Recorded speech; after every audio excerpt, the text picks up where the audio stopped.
Welcome. My name is Tamara Firth, and I'm a member of the League of Women Voters. The League is a nonpartisan nonprofit that's dedicated to empowering everyone to fully participate in our democracy. We also work to educate the public about various resources in our community. And today I'm fortunate to have Brett Fleck here, who is our new director at the Public Utilities, New Ulm Public Utilities. So I'm going to turn it over to him and let him introduce himself and share what brought him to New Ulm. Yeah, absolutely. Thank you for the opportunity.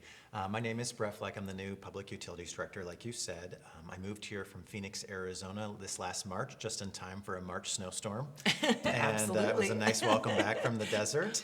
I'm actually from the town of New Ulm and grew up here, and after high school moved away for college and other career opportunities and came back for a unique opportunity to lead the New Ulm Public Utilities, which is sort of unique in the fact that we have so many utilities under one umbrella. You know, normally you have water and wastewater and then maybe a separate gas or electric, and they're all together in New Ulm, which is a really incredible career opportunity. But it's also really incredible that I get to serve the town that I grew up in and kind of give back. So it's really nice to be here. Yes, well, and you talked about, having all the utilities under one roof. I would imagine that has its challenges. But I was going to say, if you can share with us maybe what are some of the challenges, we'll get to the positives here in a minute, but that you face with a system set up like ours. Yeah, so where I came from, I was working with a community that served about 200,000 people in the suburb of Phoenix, and so a much larger community. But no matter whether you're in the Southwest or here or in the Northeast, the challenges facing utilities are very similar. There's aging pipes and pumps and treatment facilities and never enough money. There's new regulations that they're good for us and the environment, but it's still a cost that we have to bear. There's a lot of places that are experiencing folks that are retiring. We have a significant amount of my senior staff is going to be retiring in the next 5 years, so we have to figure out how to replace that institutional knowledge. And I don't know if you can ever replace them, but you can try. And then recognizing that, with all those added costs, the folks that are our customers are dealing with increased costs of their own, whether it's rent or housing or insurance or groceries or whatever. So figuring out how to balance some of those responsibilities with the challenge of passing along those costs. But it's nothing unique to New Ulm. Sure. Oh, absolutely. I think, like you said, it's just, it's kind of the nature of the beast, right? That's right. It's the nature of the business. Yes. That's right. And, with that, I imagine there are some exciting things that, having all the utilities under one roof, what that presents. And so what would you say would be some of the things that you enjoy or are interesting to work with in that capacity? Yeah, the thing that I love about utilities is that everything you do has a tangible impact. For example, our gas utility is installing sort of its own little internet so it can communicate with our remote stations and sites around the city so that we can monitor and maintain our system more efficiently and more effectively. The electric utility, the distribution utility, is finishing a long-term plan, replacing some key components like transformers and breakers and things like that. And really, that's just about everyday reliability. Our water utility has begun a deep maintenance program and a replacement program on our well system to make sure that water continues being served to our taps and our businesses every single day. And then really exciting is that for the first time in most of my staff's tenure, the city is working on a new long-term contract to supply electricity for the city. So starting January 1st, 2030, we will have a new contract to serve electricity to this city. And that's kind of a once-in-a-career opportunity. So really looking forward to getting that done. Wow. Well, and like you talk about, there's so much that I think we just take for granted. For sure. I mean, we really do, living in this country, to have water when we turn on the tap, to have heat in the winter and AC in the summer, and just, all the moving parts to make that happen. There's a lot going on. Yeah. And you touched on, as far as some of your future goals, as far as with this electrical, are there other things that you're kind of looking forward to in the future with? Yeah, that's one of the challenges I think I missed out here is biting off more than you can chew. So there's all kinds of things that we want to get done and make sure that we keep within our resources. The first thing is just increased communication with our customers and things like this, and ensuring that we're talking about the progress that they're making, what we need, what we're planning to do, where we plan to go, and just really building that relationship with the community that we serve. So that's important to us. Trying to extend out how far into the future that we're looking. So right now we do a 5-year planning horizon, and we're trying to transition to a 10-year planning horizon, which will help us provide that rate stability and so that infrastructure planning stability. And then, of course, at some point in the next number of years, we're going to transition to smart meters. Some other communities already have those, where you can see how much water you use on an hourly basis rather than one time a month. You can see how much electricity you're using every 15 minutes. So it really gives our customers control over the resources that they're using, and it helps us manage our network a lot better. And then lastly, one of the most important things for us is make that methodical transition to where we're really using data to drive our systems and our decisions, so that we're losing a lot of that experience. And so we have to figure out how to replace that. And one of those ways is relying on our sensors and our systems and our record keeping to help continue making effective decisions. Well, and I'm sure, technology, like you say, it has its goods and its bads, but it's like, I'm sure that really helps also in your field. Just Absolutely. all of the, and I know just a lot of the new innovations that are becoming more and more, well, you just see them as far as the solar panels, Yep.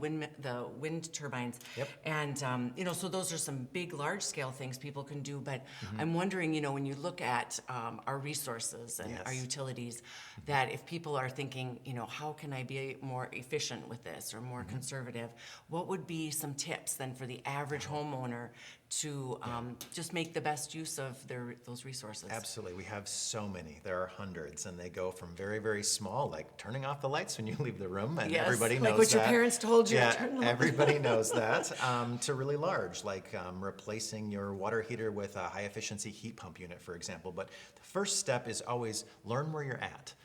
A lot of people, myself included, at least prior to jobs like these, didn't know how much water I used in a month, didn't know how much electricity or gas or whatever. So the step one is read your bill and really understand your bill, and just pay attention to watching it flow throughout the year. Step two is ask yourself what you're willing to do. Yeah. Are you really looking at something like, I'm going to try to take a 6-minute shower instead of an 8-minute shower? I would say the vast majority of us, myself included, are not really looking for that sort of a change. But maybe it's something like, I'm looking for a new appliance, or I'm looking for just a small little trim here and there. And then really what's important is bang for your buck, right? You wanna make that investment, and from an electricity standpoint, programmable thermostat. I mean, you can get those for $50 to $100, and they pay for themselves in saving so quickly. There's replacing old weather stripping around your windows or doors. Over time it kind of gets hard and doesn't seal very well. There's extra insulation in your ceiling, which is a really cost-effective thing to do. Change out your furnace filter a little bit more often, so that fan doesn't have to work as hard blowing air. And then if you're looking for something that's maybe another step up, look at when you change out your air conditioner or your heater to something that's a little bit more efficient. Oftentimes there's an added cost there, but if you step back, you'll see that often that cost is paid back quite quickly in savings, maybe even over just a few years. So there's a lot of things that you can do. If you really want to dive in, the city offers, through a partner, residential energy audits, and you can find those on the public utility webpage, and you can go and get one of those scheduled and have someone come out and do a real deep dive on what your energy use looks like. And then, of course, we always recommend people, please look for and select the Energy Star labels. Energy Star is a federal government program, and what it means is that it means that your appliance or whatever you're using, not only is it the most efficient, but it's been proven to be just as effective as the sort of older, more durable models, if you want to say. Sure. So Energy Star, and on the water side, it's called Water Sense. So if folks look for those labels, that's where you want to put your money. All right, lots of good tips. And then, like you said, you can always reach out and check the website. Absolutely. And just lots of resources. And those things, it's important to consider, like you say, where you're at and how to navigate that. And I know you said, too, just as far as the importance of energy in our community, as you said, just, like everything, costs go up. They do. And so I know you're looking at some changes coming this fall, That's kind of right. with the utilities. That's right. So I started my position with the utility about 3 months ago in early March, and there was a rate increase process started on the water and wastewater side that I took over. And so we took a pause, did a review, and sort of stepped back and said, hey, we need to invest a little bit more in our facilities. And in order to do that, we need to raise money.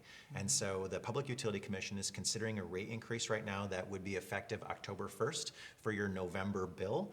For the average customer throughout the year, so if you just average the monthly cost, you're looking at about a $10 increase per month for water and wastewater combined. And if you're on the upper scale of a water user, maybe you have a big lawn or something like that, there are 90th percentile, so 9 out of 10 customers will see less than a $17 per month increase. So that will give us the resources that we need to invest back in our water and wastewater infrastructure so that we can maintain that excellent service that New Ulm has a reputation for. Well, and it's, like you say, it's an important investment for the future because like I say, we take for granted safe That's drinking right. water. And if you want safe drinking water, then you have to have the facility to That's right. provide that. And That's right. so, like you say, the cost of everything is going up. So materials, whatever, you have to pay for that. So that you can be looking for that this fall. But You can. again, to kind of maintain the quality of life that we have here. So. right.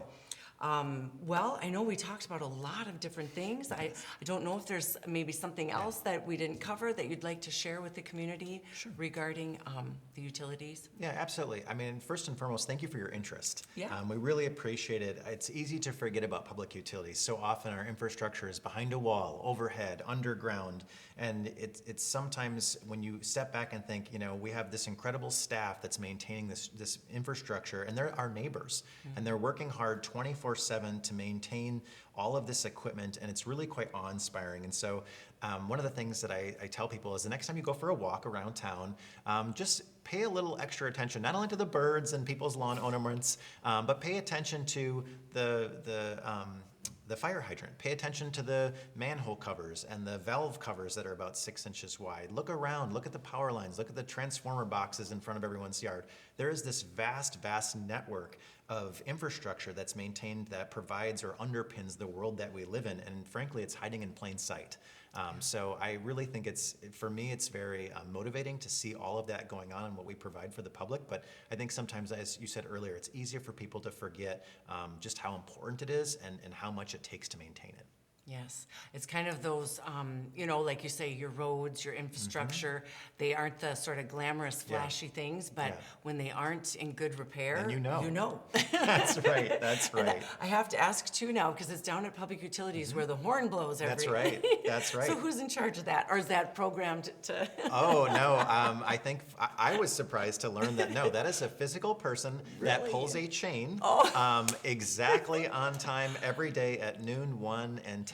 Oh, And wow. I don't know how they do it, but that power plant is staffed 24/7, so there's Sure. always somebody there, but they always make sure. So, I know, it's if they're impressive. off by 10 seconds, give them a break. They have a lot going on, but it is really incredible that they still maintain that. Yeah, it's a steam whistle. It's really cool. That's fun. All right, one of the special features of New Ulm. It is indeed a special Visitors feature. come and what is that? Yeah, I heard it again. It's right above my office. It's quite loud. Yeah, it keeps you on task. It sure does.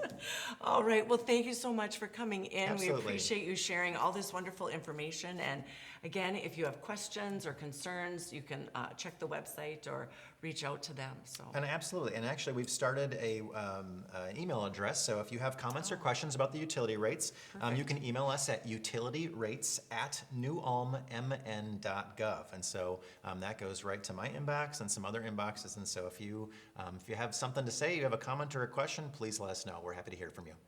All right, thank you very much. Thank you very much.